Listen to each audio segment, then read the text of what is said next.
it's already getting ready to go. You might want to take that bit that way. City demolition begins on Houseman Street. The house shifts, the chimney crashes onto the neighboring porch, and within minutes, the crew is gone. I left work and I came here, and by the time I got here, wasn't nobody even here. So I was kind of tripped out. No note on the door, not a sorry we destroyed your porch. Alexandria Martin and Rafael Rodriguez had no warning the demolition would happen that morning.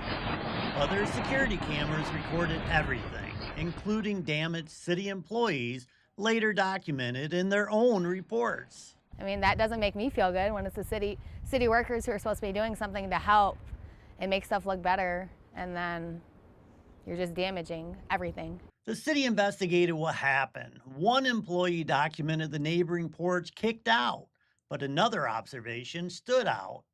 The report states, very large structures in horrible shape next to very small houses. Some damage should be expected. Now, those aren't our words. They're from the city's own demolition records. Now, the Houseman Demolition Project is the one that really caught our attention. So we requested public records from the city to find out the other demolition damage. The Houseman project wasn't the only one that had damage. It's simply the one that most people saw. The records show the city acknowledged receiving 62 demolition damage complaints during the 15-month period that we reviewed. Some involved fences, others porches, roofs, driveways, even underground wastewater systems. This is my property. This is not my property. Linda Ragland says everyone involved in demolishing the vacant house next door knew her property shared an aging underground wastewater system with that home. I was out here when they tore down the house. And I also was out here when they came and picked up the debris. And everybody was well aware of this tank. They even spoke of it on both visits. They spoke about that tank. She says the demolition itself wasn't the problem, but what happened afterward when crews returned to remove debris. I was like, be careful, I said, because it's shallow. I said, I really want my dig in there. But he plunged that in there, came out, a bunch of red bricks. My mouth just fell open. She says debris was falling into the opening. She immediately ran inside, turned on the water. And that's when I seen my water trickling.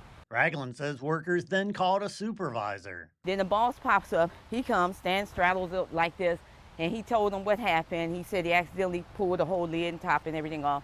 And he said, but her water's running through. He said, well, if her water's running through, throw over that concrete that you broke up from the driveway, throw that on there as a lid, cover it with dirt, we're done here. She says 6 people still live in the home, and what should be an ordinary trip upstairs has become part of the family's daily routine. We just got a plan. I'm like, look, grab the plungers, have that bucket ready. As soon as I plunge, pour the water in, and let's call it a day. The house is more than 100 years old. She just wants the septic tank repaired. All I want them to do is the right thing. I'm not even asking them to hook me up to the city. It's been working like this for the 30 years. The house is 123 years old, so you can imagine how old this thing is. But Ragland's damage wasn't repaired, and city records show only 3 of the last 27 legal claims resulted in any type of payment. They damaged all that. They will have to tear all that out. Maria Joseph is one of the homes not repaired, and there's been no settlement. Her roof, windows, and siding on Pinewood Avenue were damaged by a neighboring demolition. An internal report from the worker and supervisor documented the damage and concluded it couldn't be avoided. I pay my taxes. I shouldn't have to pay for damages that they have caused. But the city denied her claim. 11 investigators found an email explaining the city believed it was immune from liability. It's a story the city repeated to Joseph. It's a code in the state of Ohio of the owners are responsible during demolition that we have to either pay out of pocket or through insurance. As we reviewed file after file, we noticed there was little consistency in how the city responded to damage reports. Now, one claim stood out. The owner of a Fulton Street property received a settlement for $11,452.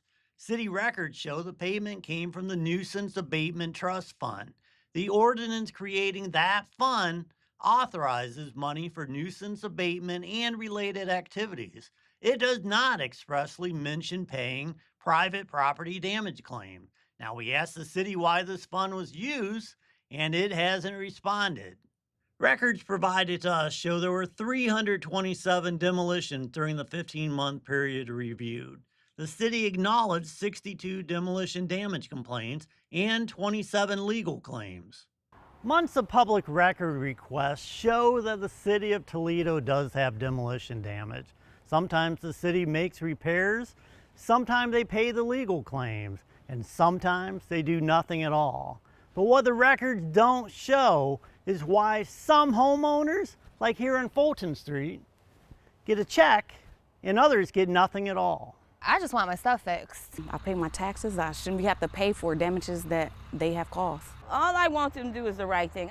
Reporting in Toledo, this is Brian Duggar for 11 Investigates.